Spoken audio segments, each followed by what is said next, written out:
Hi, everybody. Welcome to day 4 of How to Make Money with Email. Will asks a great question. Are the replays from earlier this week available? Yes, they are, Will. They are findable, discoverable in the Facebook group. If you've not yet joined us there, please do. If there's some reason, for example, you just are not on Facebook, I can get them to you. Just email me and uh, yeah. So just send me a note and remind me, and I'll just matt@emailcrush.com, and I will send you all the links. Great. Okay. So we have, oh man, we've got so much to talk about. So we went a little long yesterday I kind of went down a rabbit hole on the whole pop-up thing and other types of forms. If you missed that discussion, go back and watch that. We have one thing we did not get to, which is fairly easy for me to discuss, is seasonal broadcasts. We talked about the automated evergreen series that I call a forever series. And so hopefully some of you have made a list of forever series topics that might help you or revamped what you have. Uh, Naturally, evergreen sequences have limitations, like Christmas cookies get sent at the wrong time of year, perhaps. So, and science has proven that the best time to send Christmas cookie recipes is, in fact, around Christmas time. Look, when I got into this space and started working with content creators, and I still hear this all the time, I have to send what's new. Many of you that is your main focus for email, sending what's new. So you're sending the latest stuff. I would argue you're not sending the greatest stuff. Now, is there reasons to send your newest content out? Yeah, sure. I mean, there are some. I've not yet had anybody show me statistically with any sort of imperative proof that there is a signal to Google that when you start getting traffic to a new recipe or a new article that it's going to rank higher. I hear that all the time, but never actually seen any data on that. It makes sense to me. I'm not saying that it doesn't. However, I think we overemphasize that. And your email list is, they're popping in, popping out, thinking about your content sometimes. And the article that you just published today, this is article number 255 for you. This is recipe number 636, right? There's all this other stuff that they have not experienced from you that might be better for them right now. So I guess I'd invite you to think about your content calendar a little bit differently as you are sending your emails, if you need this little rah-rah. I'm going to drop into the chat a tool that will help one of you. We'll see who it is. Some of you may have had this from me in the past. It's super basic. I apologize for how basic this is, but I think you'll find that sometimes simple is the way to go. So when you get this, if you want to use something like this yourself, come up here to File, make a copy, and you can make it your own. What we have here is the dates. Let's say you're sending a seasonal broadcast weekly. If you just change the date, let's say you're sending it on the third on Thursday or whatever, pick the first Thursday of the year, and it'll update all the rest of these. Okay, all the way down. Just make the one change in the first field here, and you can see how it changes everything.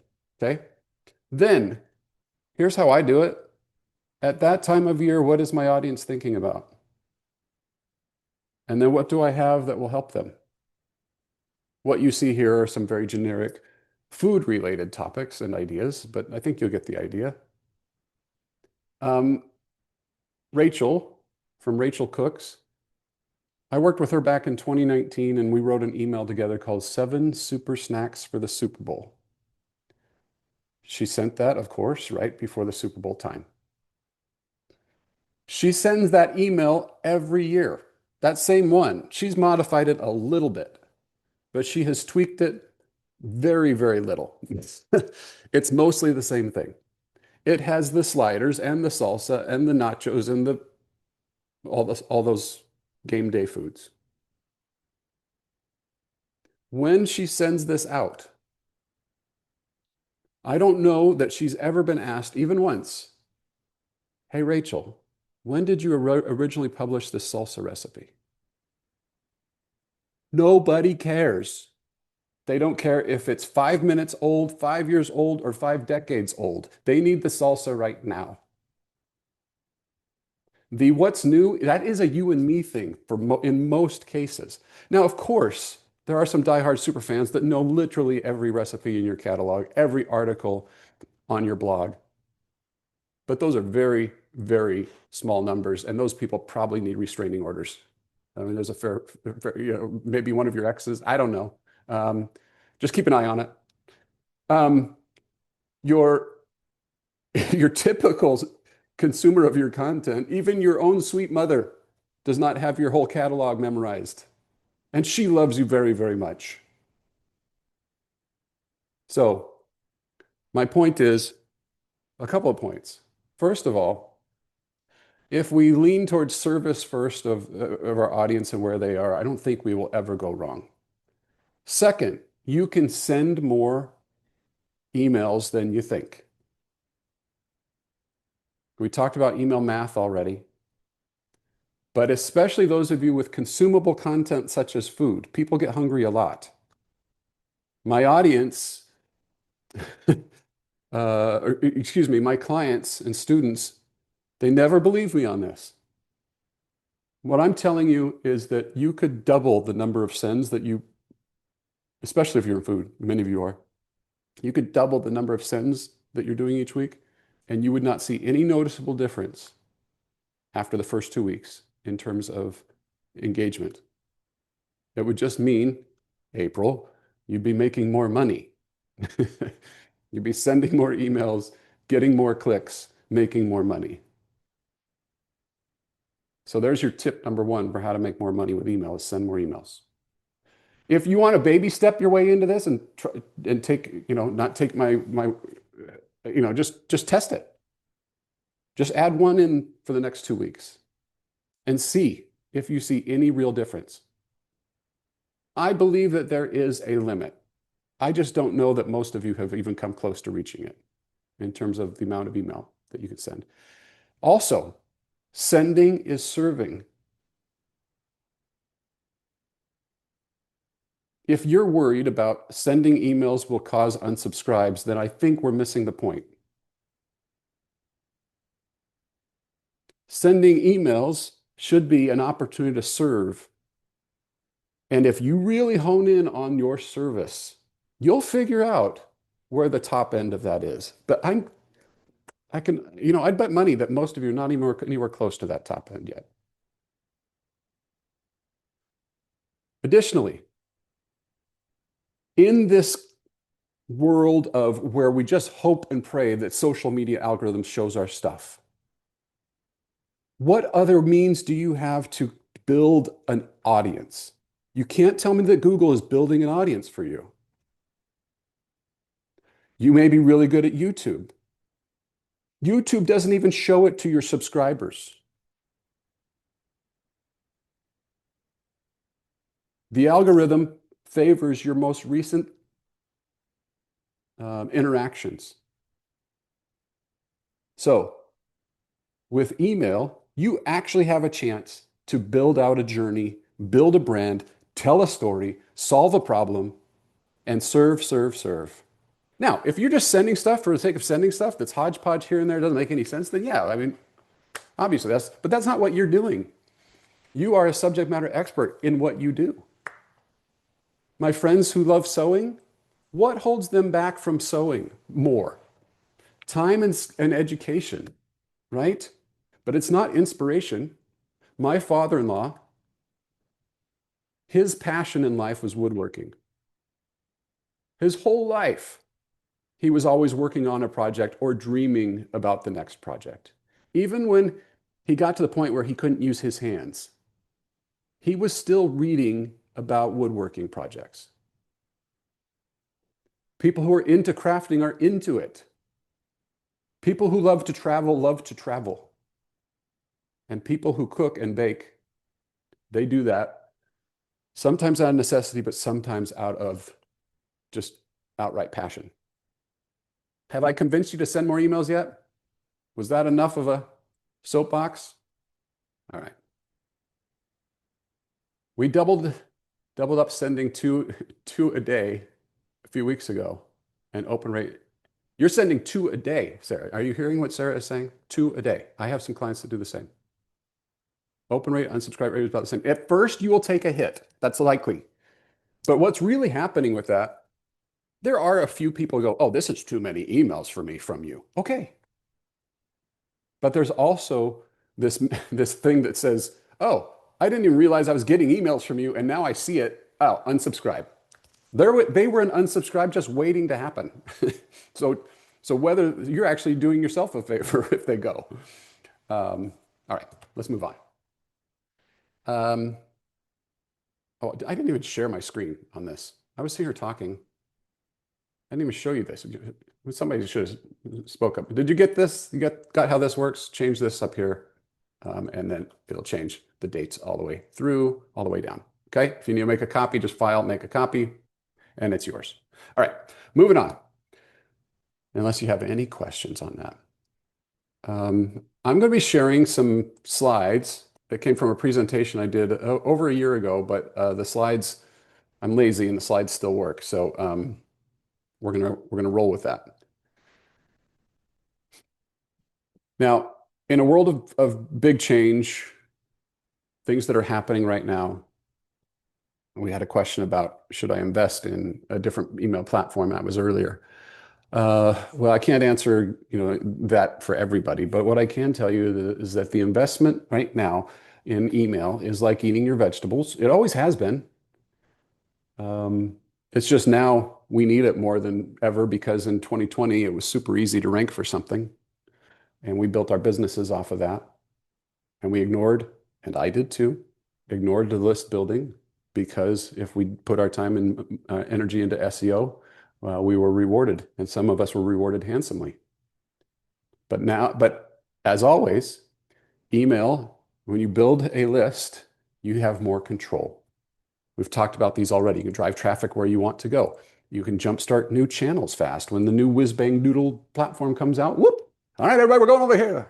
You actually have somebody to tell that to. You can unlock revenue streams. When you launch your book, your meal plan, your whatever it is, you have somebody to tell and not just hope that the algorithm shows it to your audience. Along the rah-rah that I just did, you are more than just a search result, okay? Email allows you to tell your story. Can we pause for a second? Maybe pause for effect. Are you building a brand?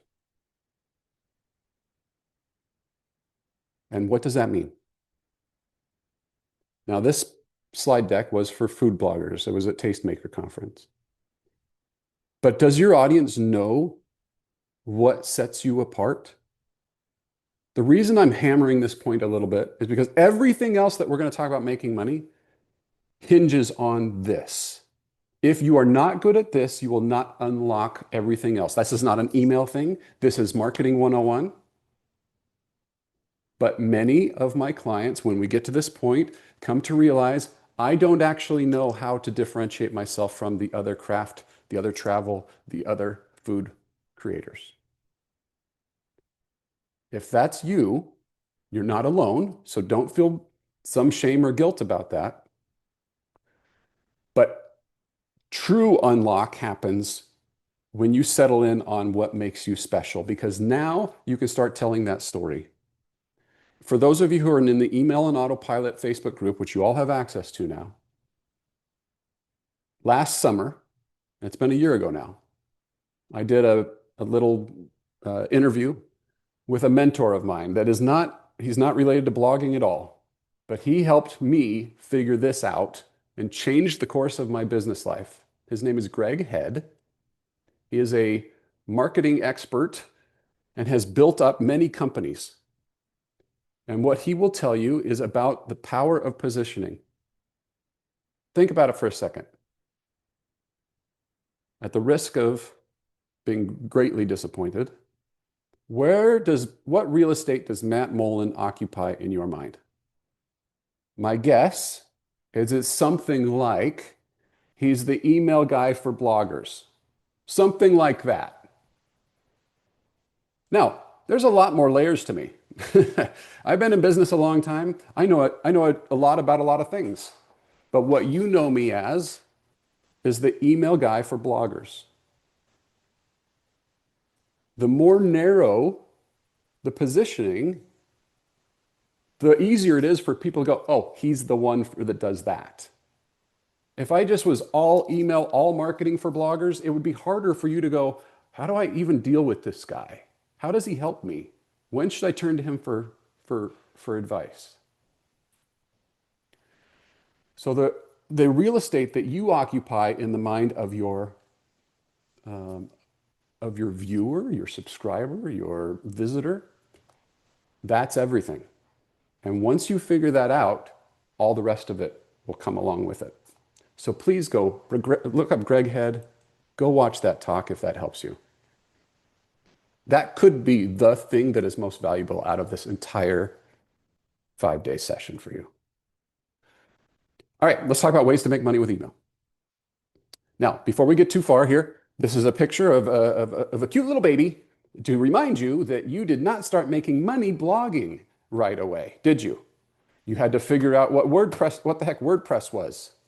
Is my screen not being shared? Can you see the baby? You can see the baby? I'm going to stop sharing for a second in case it pops it back up for those that can't see it. All right, there we go. There's the baby. Does that better? Okay, awesome. All right. So we crawl before we walk. We walk before we run. That's how email is going to be for you as well. There is no easy money here, which is why you've not done it yet, if we're being honest, right? Because if there was, you would have heard from so and so and so and so that they're doing that, and you would have gone flip that switch and off we go. But there are some fundamental truths that will help you build something sustainable here. Easy way number one. Follow what Raptive and Mediavine are doing in the world of email. Now, I'm including Mediavine in this because, like it or not, I believe that the ad ecosystem thrives when we have multiple players, and Mediavine is focused as well on email, just in a different way. What are both companies doing? They are valuing and putting dollars behind the collection of first-party data. What is first-party data? It's your email address. It's when somebody raises their hand and says, here is who I am and information about me. Instead of third-party data, which says, we were tracking Matt over here. He visited the Hilton.com website, and therefore we believe that he likes to travel. That's the difference here. This slide is a little dated, but it still tells the story. Mediavine has invested very heavily in their Grow network.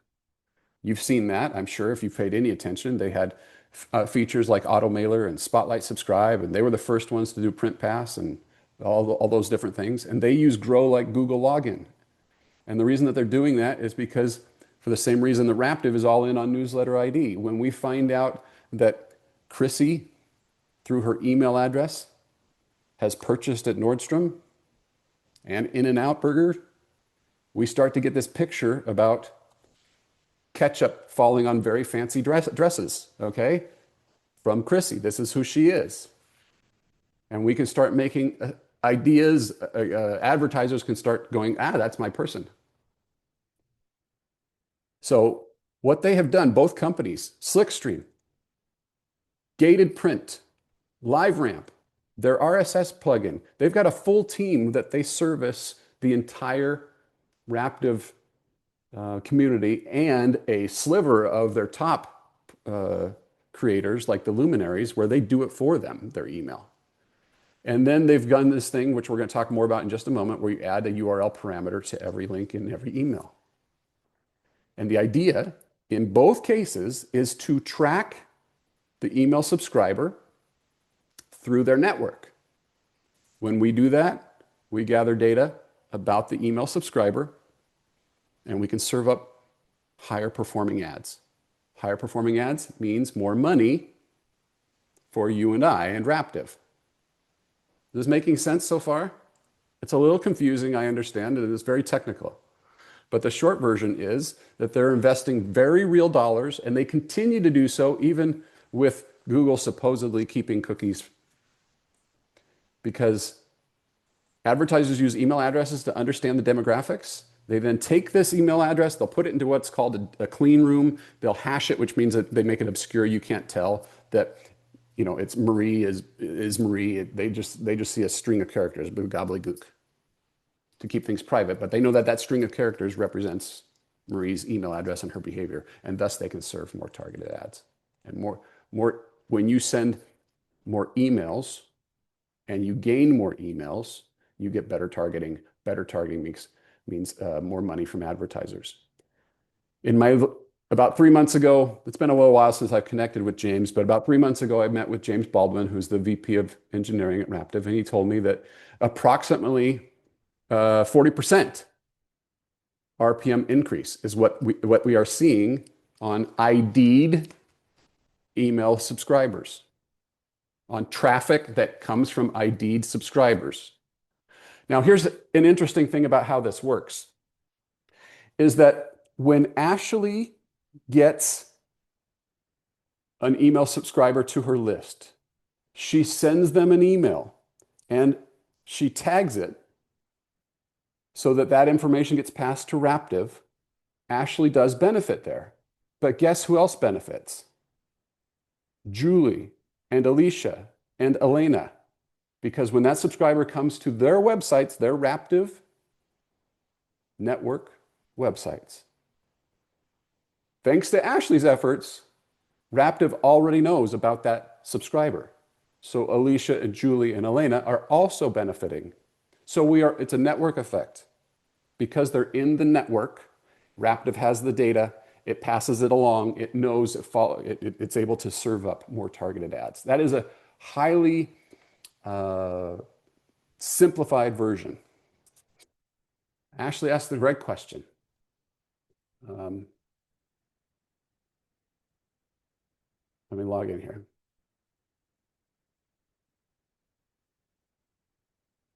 I'm going to drop this link into, you all need to, this is tough reading if you're not very technically oriented, but you're going to want to understand this. So the way that this works is, I'm going to scroll down to the main point, is that they use this thing called a link ID. And for most email platforms, all of them but one, you have to manually add this to the end of every link. This is what I meant by tagging or IDing these subscribers. Okay. In this article, it tells you how to do it. If you're on Flowdesk, just drop down to Flowdesk and it's down here. Now, you want to do that because that's how it is set into Raptive system, and Raptive can then track that.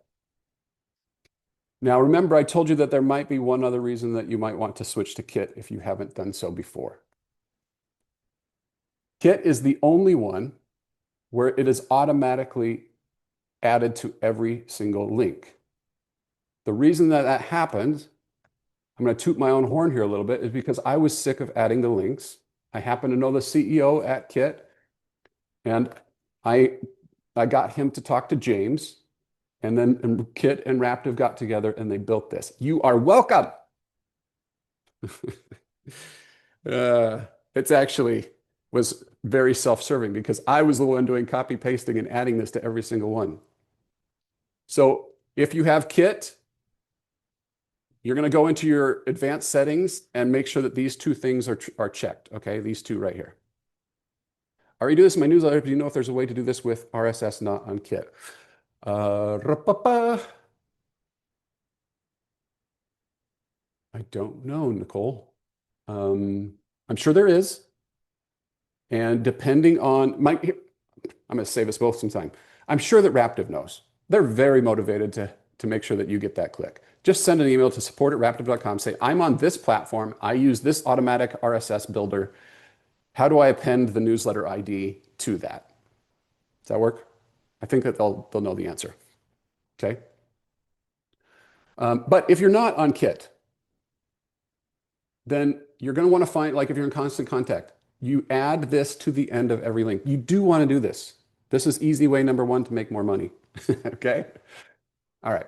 If you're now thinking a little bit harder about switching to Kit, let me know and I can help you migrate for free. All right. Easy way number two, send more emails. We already talked about this. But if you're sending more emails and they are ID'd and you're getting 40% more higher RPMs on those, that would argue maybe sending a few more of your highest money makers makes sense, which leads me to number three. Email more about those that actually make you money. Not all of your posts are created equal as far as RPMs are concerned. Am I right? I had, for example, anything that was a Disney hotel. Oh my goodness, the RPMs. I started buying mansions in my mind when I saw those RPMs. But if you do Disney coloring pages, they're nothing, which makes sense. The intent of somebody who is going to go to a hotel, they're going to spend some money. Someone who's printing out a coloring page, not so much. So here's an illustration of that. So I think this is actually a coloring pages post right here. So 32,000 page views over whatever this time period was at $19 RPM versus whatever this was at $49 RPM. A fraction of the views came real close to equaling the same earnings. So have you made the list of your top RPM posts? Which ones of those make sense to email more often? This is a real dumb example. But if you have the world's greatest chocolate chip cookie and it's a high RPM, nobody's going to get mad at you if it shows up in an email once a month in a roundup.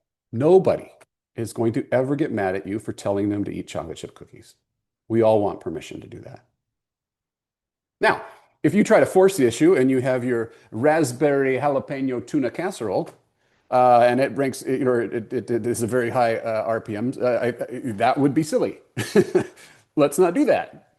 So using common sense with the spirit of service, which of your articles can you send more often? What are some ways that you could send things more often? First of all, you could do, I love a good roundup, but you could do solo shout outs for certain articles. But then, of course, in roundups, there's all sorts of ways to do it. If it was the cookie recipe, this is a dumb example. There's my personal favorite recipes on the website. There's the most popular recipes of all time. My favorite cookies. There's treats that you can make in 30 minutes or less. I just gave you 5 ways to send the same cookie in different roundups. Nobody's going to get mad at you if the cookie's in there, in those. You might have it in the top spot. You might have it in the 3rd spot. You might have it in the 10th spot. Move it around, but get it in there more. Email, easy way number 4. Understand your ROI. Okay. I'm going to pull this up here. I'm going to drop this into the chat as well. Hopefully it loads. That would be nice. Let's go, internet. We can do it. There we go. All right. So same deal here. You're going to come up here, file, make a copy. Now, April and I were talking about ROI at the beginning of this call. This is where you might start getting some data behind it. Drop in the number of email subscribers that you have. How many times you send, how many emails are you sending each month? Take a guess as the average page views per click. What's your RPM on those? What's your email service provider cost you? Blah, blah, blah. And pretty quick, you can see, am I actually making money or not? It might not be as bad as you think. And if you look at this as a profit center instead of a cost center, and then you can see what happens if I add in another 2 emails per month. Well, I just made almost another $100 if this math holds. Okay, so you can see how things start to change a little bit. Understanding your ROI instead of just looking at here's what MailChimp cost me, because that's a very small part of the picture. This doesn't even factor in affiliate offers, sales of products and so forth, advertisers. All right. There are more ways to make money, and this is where we're going to dive in and, and spend the next 90 minutes of our life, 30 of it here and then 60 tomorrow. You'll notice I don't say easy ways to make money anymore, but these are the ways that we make money. All right. First of all, this goes back to that positioning question we were having. What problem can you solve? Legitimately. I mean, you don't need to tell me here in the chat, but do you know what problem you actually solve for your reader? You aren't going to sell them a darn thing if you don't know what problem you solve. And everything that has anything to do with money revolves around sales. Now, I'm not talking about direct sales necessarily. It could be that just more clicks back to your website. That's still a sale, all right, that they clicked on something. And so that's why I want to dive into the power of segments now. We've been talking generally about general email strategy, but as it relates to email, segmentation simply means dividing your list by reader type and then creating the right types of messages and journeys for each type.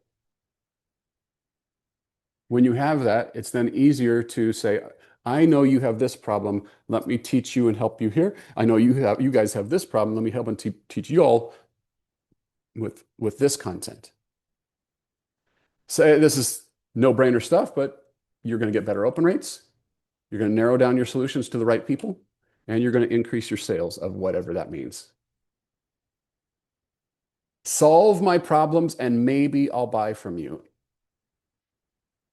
As a creator, unfortunately, none of us have the brand cachet that Target, Amazon, Walmart. We're relatively no-namers if we're just being our humble little selves right now. So what business do we have asking other people for money or asking for them to trust us? It's impossible to sell something until you build trust. A couple of years ago, I was tagged in a Facebook group by somebody who had just gone through basically an experiment. And she says, email doesn't work. You can't make any money with email. And she tagged me. I've never met this person. I don't know why I was tagged. I was like, okay, I'll bite. I got on the phone. I said, tell me what's going on.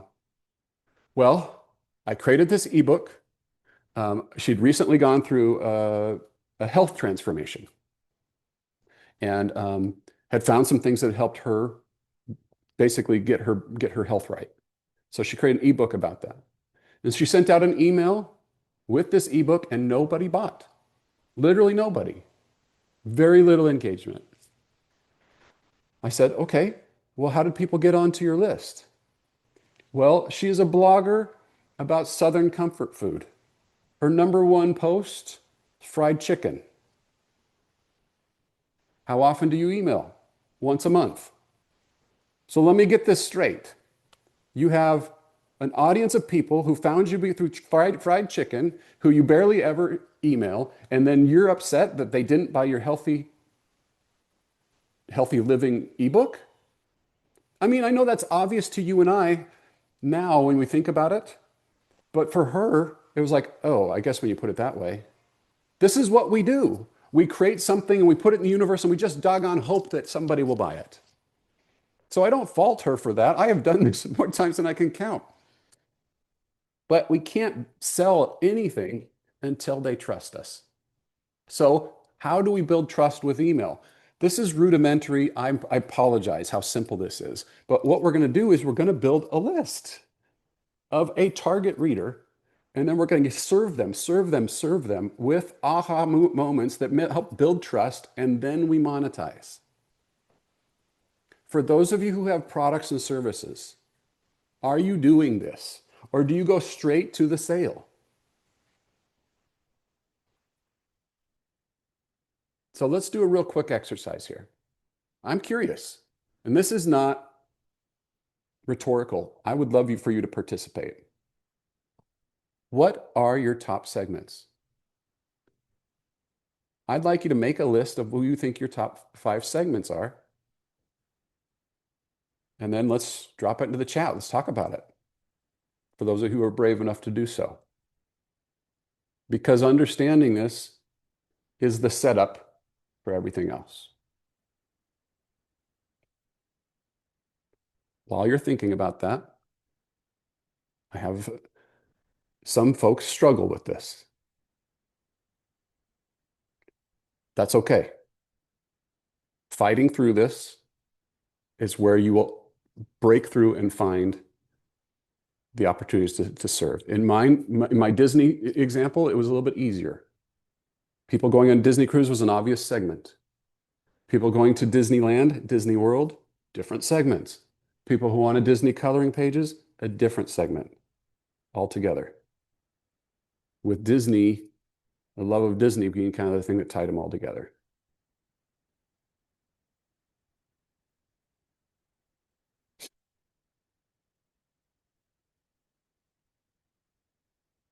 Okay, Jen, a brave soul. She's got keto and low carb readers, general healthy readers, air fryer, instant pot. Now, the air fryer and instant pot are real interesting ones because it's pretty clear how you can serve them. They have this device. You're just any old recipe doesn't just work. So by knowing that they have an instant pot and that they want to use it, you can give them more instant pot recipes. So that's an obvious segment, right? Good. Pizzas and breads, Italian cookies, and in the future, sourdough. Okay, so Marie, I'm going to challenge you a little bit. How does that make it? How do you differentiate these people? In marketing, sometimes we talk in personas. Is there really a difference between somebody who wants a cookie once in a while versus wants some pizza versus wants sourdough? So you need to think that through. If we have different types of crafts. So in this case, with Chrissy, pressed flowers versus Cricut, decoupage. I don't really know what that is, but I guess it's super cool, like macrame. Air dry clay. I don't know what that is either. And DIY decor. Those are all very different. Okay. With Cricut, for example, I know something about Cricut. We actually had a big Cricut segment for Disney because it's a huge Cricut. There's an overlay. Um, there's even within Cricut, there are different segments depending on which machine you have or which tool you're using or what you want to make. All right, we've got quick weeknight recipes, Sunday suppers, shortcut recipes, batch cooking, and cooking for two. Okay, so Jennifer, I would argue that of those, some of those are more clear than others, right? Cooking for two might be for empty nesters, um, or couples without children, whatever. That's easier to kind of put that into the segment. Is this you? Great. We have stuff for you. Shortcut recipes, Sunday suppers, and quick weeknight recipes, I could argue could be anybody that happens to. I happen to be I'm in charge of Sunday supper this week. I love a good shortcut recipe, uh, batch cooking. So I guess I'd argue your work isn't done. Meal prep, budget cooking, canning, holiday and seasonal recipes, same argument as the others. Everybody has holiday and seasonal recipes. The meal preppers, the budget cookers, the canners, they all still need holiday and seasonal stuff. Um, for the sake of this conversation, obviously that's a segment in terms of theme, but if we're trying to identify people, um, old school Italians, okay, seafood lovers and fishermen, bakers, dessert lovers, healthy eaters. Okay, so what Nicole, the approach Nicole is taking on this is she's trying to identify those people. An old school Italian. What does that mean? Well, that means that either they live in Italy, they used to live in Italy, they have Italy heritage, whatever. They just want to judge your recipes. Okay. Um, so But their motivation is different about what they might want versus somebody who just loves to bake. I've got one of my clients, she makes the most beautiful cakes and teaches you not just how to bake, but how to do like next level stuff. That's not everybody. Not everybody wants to do that. Some people just make a cake for a birthday party or whatever. Okay? You get the idea here. What I'm trying to communicate here is that when you can identify these segments, now what we can do is what Jen was doing and create different sequences and segments and series and journeys for these people. Because like a Disney cruiser, I know the journey they will go down. Like a stay-at-home mom in Lakeland, Florida, versus a grandparent in Lakeland, Florida, they have different needs.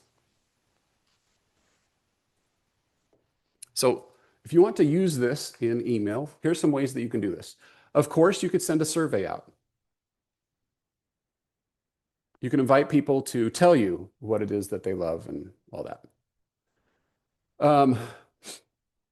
You can also tag your links. We just used that air fryer example.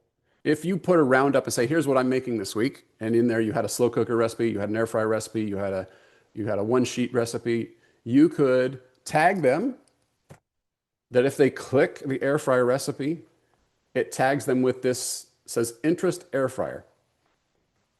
That's a little tedious, but it works if you commit to it and consistently do that. You can also do retroactive classifications. So for example, let's say that you had an ebook out that you did for a long time that was how to use the slow cooker, but you'd never done this segmentation process. Then what you would do is you could go ahead and take those folks and go, I think that they are slow cooker interest, and drop them into a tag like this. What I've been teaching you up to this point is the power of a quick start guide. If you have, sorry, we'll just stick with the food example here, but if you're on a slow cooker recipe, we have a pretty good bet that they are interested in slow cooker. And if we offer them up a slow cooker quick start guide, and they get on there, either new subscribers or existing subscribers, that tells us that they're interested in slow cooker, right? So what do you do with these folks once you have this? And Marie makes a good point. Aren't too many segments harder to serve? Well, yeah, it's more work for sure. However, let's talk about that for a second. If you have slow cooker folks, I think this is a very real scenario for many of you. You may have slow cooker recipes, people who have slow cooker. You're a gambling person. Put odds on which one they're going to click on. An email that talks about slow cooker recipes or an email that talks about general stuff. Where are you going to put your bet? You're probably going to put it on the slow cooker because we at least know that they have a slow cooker, and we're talking to them based off of their interests that they have. Let's say that you only have 20 slow cooker recipes only. That seems like a lot to me. But let's say you have 20 slow cooker recipes and you're like, Matt, I'm going to run through those. I'm going to burn through those real fast. Okay. So what? What if you wrote 3 emails that were automated in a Forever Series style fashion that were slow cooker? Again, as a betting person, you would say, my guess is that those 3 automated emails in that journey, because I know that they are slow cooker folks, are more likely to be opened and clicked. You're not doing this.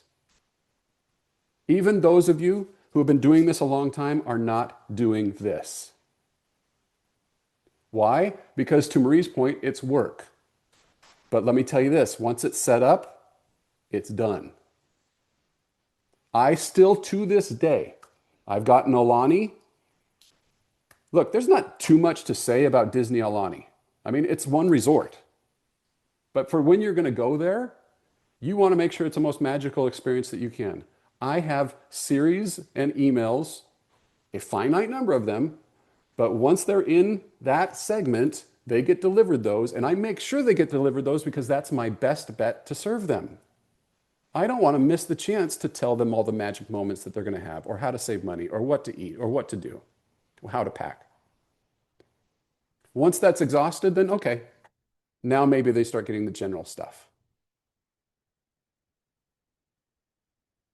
What do we do if some of our segments are highly seasonal? I have a Thanksgiving segment, holiday. What's the best, easiest way to serve these people year round? Aaron brings up an amazing question.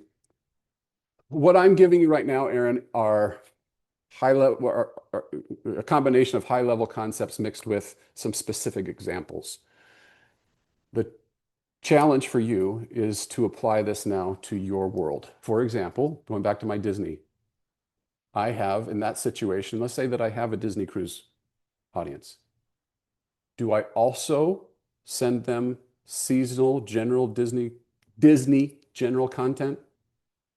In my world, I did because I knew that the interest in Disney content was very strong with somebody who was going on a Disney cruise. So for me, that was 2 emails a week at least. They would get the Forever series for the Disney cruise segment, and they would get whatever was going on generally for Disney. So in the case of Aaron, I've forgotten what your content is, but let's say it's food. Well, you say food. So let's say that you have a slow cooker segment, but it's the holidays. Well, it seems like there's some choices there. You could send out something specific about holidays and slow cooker, or you just keep running a slow cooker forever series as long as you can build that up and then also have them on your general list so they get your holiday recipes. Does that make sense? Convoluted answer to your question. If you switch platforms, do you know if segments transfer over? It depends on what you're doing and how you do it. But like, for example, if you're coming from MailChimp and you have tags and you're switching to Kit, since you and I were having that conversation, I don't know if that's what you're referring to, but Kit will grab those tags and bring them over. And so then, yeah, you can build out the segments or you can replicate the segments over, but it's all depends on how it's set up on the other platform and which platform you're going to. How's that for a non-answer? All right. Okay. Has anybody gotten an idea from this? A little nugget of an inspiration that they want to do? Is there one segment where you're like, doggone it, I have so much clay bar, air dry, whatever it was content that I've got to create a segment for this? Even if it's not your biggest one, folks, think about the time it takes to write a couple of emails. And the investment that you're making in that new subscriber by creating a journey that you can serve them. Many of you are not to this point. I get it, which is why I suggest when we go back to my cookie cutter advice, at least one seasonal email per week, general, and at least one general forever series. But for those of you who are ready to start taking this to the next level, it is repeating this. You won't be sorry that you spent the time to do the clay bar air dry segment, even if you only have 5 emails in that segment. And then when you get when the fifth one goes and you go and look at it, you see that you had 75% open rates and 12% click rates, you're going to be doggone it, I'm adding a sixth. That's what you're going to do. Okay, let's spend the last 10 minutes, unless there's any questions on this, on how you actually do this. I told you that this was not like easy. You actually have to put some thought into this. But this is not rocket surgery either. It's just thinking through every journey. Which journeys are you not thinking through? And how are you not using email? All right, let's talk about this is my family a few years back. They're all much more grown than this. It makes me sad, actually, a little melancholy to look at this. But when they were all of age, they're like graduating from high school and get ready to go out on their own and whatever. We did this big trip. I said, let's go to Europe. And so for 3 weeks, I mean, this was the trip of all trips. And we hit a bunch of countries. And because we were going to move fast, and we were going to pack light, The rules of the game were that they had to use this backpack. I bought everybody a Peak Design backpack. And this thing has so many zippers and pockets and storage compartments. I've turned into my father. My father was the guy that where we would be driving on a road trip and he'd pull over at the strip malls here in the United States and they had one called Totes. Anybody remember Totes? Maybe even it still exists. And he would go in there and they had bags after bags after bags. And he'd be in there for an hour checking every zipper. I've turned into that man because I can appreciate. Anyway, so this backpack is light, but it's sturdy. It has enough handles that you can grab it from every side. The pockets pull out. You can stick your water bottle in. It was perfect. Why am I telling you about this backpack other than to brag that I went to Europe one time with my kids? Because this backpack changed the trip for us. This was a little bit of a mental unlock for us, a little travel hack for if you're wanting to travel the way that we did. Now, most of you are not taking advantage of your position as subject matter experts to use affiliate marketing the right way. And I've spent a lot of time in my career doing affiliate marketing. I can tell you there's right ways and wrong ways to do affiliate marketing. You already know what they are, but we'll talk about them in just a second. Let's do this little exercise. Let's make a quick list. This is fun for me. Please play along. Just for 60 seconds. In the chat, I want you to list as many tools as you can that related to your business that you can't live without, make your life easier, save you time or money, do the work of a lot of tools, make you feel like a smarty pants. You just can't stop talking about them. All right, ready, go. Let's get those fingers moving. I want brand names. If you say my kitchen mixer, that is not enough for me. I'm going to say, is it Blendtec? Is it Vitamix? Is it KitchenAid? Is it Bosch? What is it? Aberdeen was ready. Caraway pans. Elena loves her caraway pans. She gets carried away with caraway. Staub, Dutch. Why Staub? What's the big deal with Staub? Vitamix blender, KitchenAid, Bosch. Oh, we got KitchenAid versus Bosch. It's the fight. Okay. Oh, the Ooni pizza oven. I've heard a lot about this Ooni pizza oven. Like, yeah, okay. An ankle mixer. I don't even know or sorry, not ankle. That would be weird. Why would we be mixing ankles? I don't even know what ank is either. Lodge cast. I've heard good things about Lodge.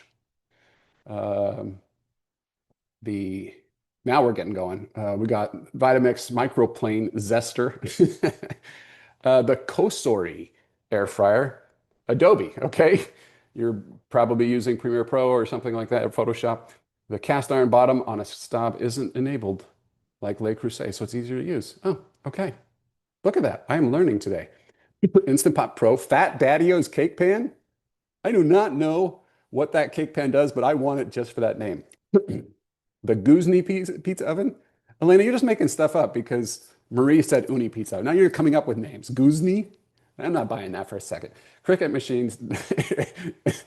And Chrissy is sticking with this air dry clay, whatever this is. Arteza, art supplies. Plaid paints. You have a brand of paint that you care about? Okay, defend yourself. Enamel. Incarcerated. Okay. All right. Listen, are you as curious as I am about why people are into this stuff? Some of you are competitors or collaborators. You're in the same space, and you're curious to know why the heck does Chrissy love plaid? Why not Bear and whatever or some other paint brand? I've never even heard of plaid. There must be something special about plaid. Maybe it's the price. Maybe it's the smooth texture. I don't know. It's the sheen. I love a good paint sheen. Whatever it may be, we have now, we're all turning to Chrissy to explain plaid. And now she has this captive audience where she can tell us why this is awesome and how it's changed her life. What problem can you solve? It comes back to that. Your recommendations, if done well in affiliate marketing, can be much more lucrative for you than they have been, and we can use email to drive that content. First, we need the content. Here are some examples of how you can do content creation surrounding email, and the blog and everything else. So this is a real a real article that we wrote for Disney Cruise Insurance. We ranked for a while there as #1 for it, but we would send emails out in the Forever series, and we'd say, hey, do you need trip insurance? Here's everything you need to know. At the end of this, it debates Disney's own trip insurance. It also explains that you could use Allianz trip insurance, blah, blah, blah. This was the Allianz kickbacks for commission was covering the cost of our list every single month off of this one email that was like email number 14 in a Forever series. Simple. How to use a knife. You better believe that Natasha has favorite knives and she's going to tell you about them. Sally has this in her Forever series, even to this day, her list of can't live without her must-have baking tools. Early on, new tools. If you are an Instant Pot expert and you tell people that these are the hot new accessories, they're going to believe you. Cricut has like, I don't know, well, we'll come back to Cricut in a minute, right here, the starter kit. Cricut has approximately 9,000 accessories, and you think you need every single one of them, and the reality is you need 3. So when you tell people, here's what you need and here's what you don't need, here's what this is used for, here's what this is not used for, you're actually doing them a huge favor, saving them time, saving them money, and when they click your links, maybe they just dig you. They just like you because you're Will, and everybody likes Will. So what does Will have to say? Well, these are Will's favorite things. Gift guides, etc. You might also focus on deal content. So for example, Merrick from Merrick's Art, she every year would talk about what is a real sale at the Nordstrom semi-annual sale, because the dirty secret of these promotions are that many things are not actual deals. They've just been marketed a little bit differently. So she actually breaks through the noise and say, here's what's actually a sale, here's what's actually a deal, this is what I'm grabbing. Black Friday, we're all familiar with this, right? The best deals. Yes, you are not a deal blogger. You are into crafts. You are into travel. You are into food. Whatever it may be, you could still do this and provide your audience with a great deal of help. Amazon Prime Day, same thing. Here's how you can use email to drive affiliate sales. First of all, consider adding some cornerstone affiliate content, the stuff you really care about, like that Sally's baking tools that you just saw, her must-have tools. Add that to your Forever series. Add it to your quick start guide. Of course, send seasonal broadcasts when it makes sense to do that. We've talked about how you might use tags and triggers, but think about this for a second. Remember that interest group? If we had this tag and somebody signed up for, or somebody clicked on an air fryer recipe, and we now know that they have interest in air frying, that could trigger an email sequence that is 3 days of air fryer content. Air fryer recipes, the air fryer we choose and why, and the hot new accessories for air fryer. You don't need to send that to everybody, but you could send that automatically to somebody when they clicked on an air fryer recipe. You can just be smart about this stuff and use the automations to serve people more intelligently. You could even create a separate newsletter. I have some creators that, because it goes so well for them, they say, would you like to know whenever I discover a new deal in the crafting world? Sign up for Chrissy's crafting deals alerts. And off they go. You can then send emails and say, hey, I found this at Michael's or whatever. You might also add affiliate content to your template like this. You could put at the bottom in your email in a template where you just swap it out from time to time. We were on one of these, and Corey from Hey Let's Make Stuff, she said, here's what I do, and she gave me permission to share this. I do deals and steals, and I just update this in the template every quarter or every few months and just change out the affiliate links. Cool. With Kit's snippets, you can do that even easier. Speaking of that, this is what Lindsay from Nourish Move Love does. She has an affiliate deal to fit into an ad slot when she doesn't have an ad sold. So she has just identified her favorite products and created, these are all in Kit, these are all individual snippets. which is basically means a block that you can reuse. And she just inserts this whenever she has a newsletter that has a spot for it. By the way, she has a spot in every newsletter for an advertisement or for an affiliate deal. We just talked about that air fryer idea, but you could do this. Let's say January comes around. You could send to your entire newsletter and say, hey, I made a new series if you're interested in it. It's called How I Use My Air Fryer in 2026. Now, why might you do that? First of all, a lot of people got the accessory over Christmas, or they thought they were going to. They thought about it. Second, it's a new time of year when they might want to learn something new. And so they're more receptive to it. And you say, this is my New Year's air fryer guide. It's free. It's 4 days. These are bonus emails in addition to the other emails I'll send you. But it's only available through January 10th. So you need to sign up for it now. Time bound, scarcity, it goes away. Treat this like a product and promote it like you did something big, because you did. Now they're in that series. With food, we got delivery services, subscription boxes, kitchen tools, individual products, meal plan apps. We can promote each other in our cookbooks and our meal plans and our ebooks. And this is also true in travel and in craft. You know it is. I'm going to close out today with one little story related to affiliate marketing, and then we'll pick it up tomorrow with other things like sponsorships and stuff. So one of my clients signed up for a new subscription box. And I think it was Just Meats. She created the vanity code and she sent it out. You know, the typical thing that says, if you use my code, you get 15% off and you get a free turkey thigh or whatever it was. Okay. So she sends that out. Crickets, no clicks, nothing. She's telling me about it. And I said, well, why do you like that service at all? She said, oh, well, I signed up for it and I think that the quality is really good. And the cost is it's a little bit more than what it would cost me to get it at Costco, but it's delivered to my door and I get it weekly. And every Monday when I get it, I always just order the chicken. And I get out the chicken and I make the recipe for that night. And then I make these other 3 recipes for Tuesday through Friday. And I put them in the fridge or the freezer and I'm done. I said, that's your email. The email is not the vanity code. The email is the solution to your problem and how it helped you. She did that. She wrote it up and she called it Amy's super secret system or something, gave it some clever name. She became their #1 affiliate. She ran that every now and then. In fact, she was able to negotiate a brand sponsored deal. So she went from being paid through affiliate to guaranteed money because they saw how much it worked.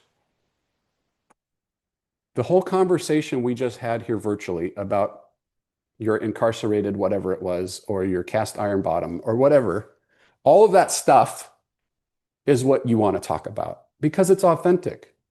And it really did solve a problem for you. Lean in. Share that stuff.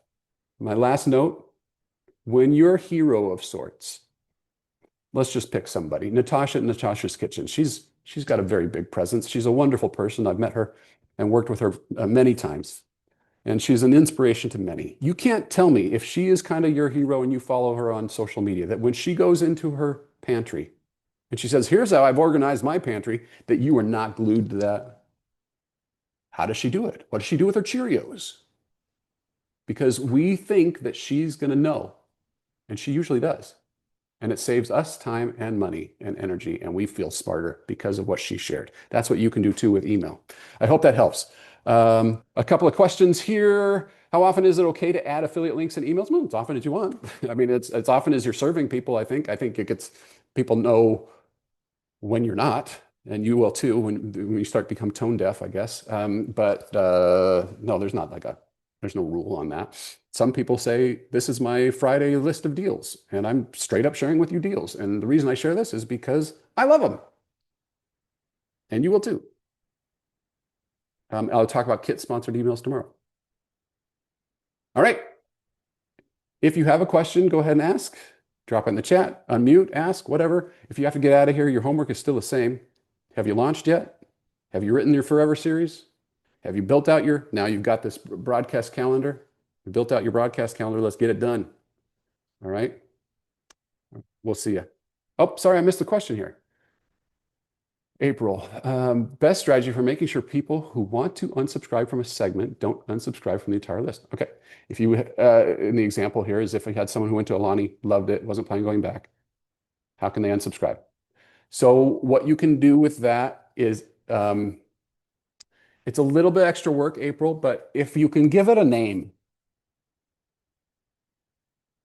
like an obvious one would be if you created a deal alert newsletter that is really, done by tags. You give it a name and say, if you don't want to be part of this, click here. And then that is on at the bottom of every email or even at the top. And when they click it, it removes that tag and they're out of that segment. So it's easier when you do that. Some you're not going to even bother to do that with. It doesn't make sense to spend the effort. But yeah, like in the case of Alani, you might say, if I was really going, but I just don't have that much Alani content. So after a while, it just ends.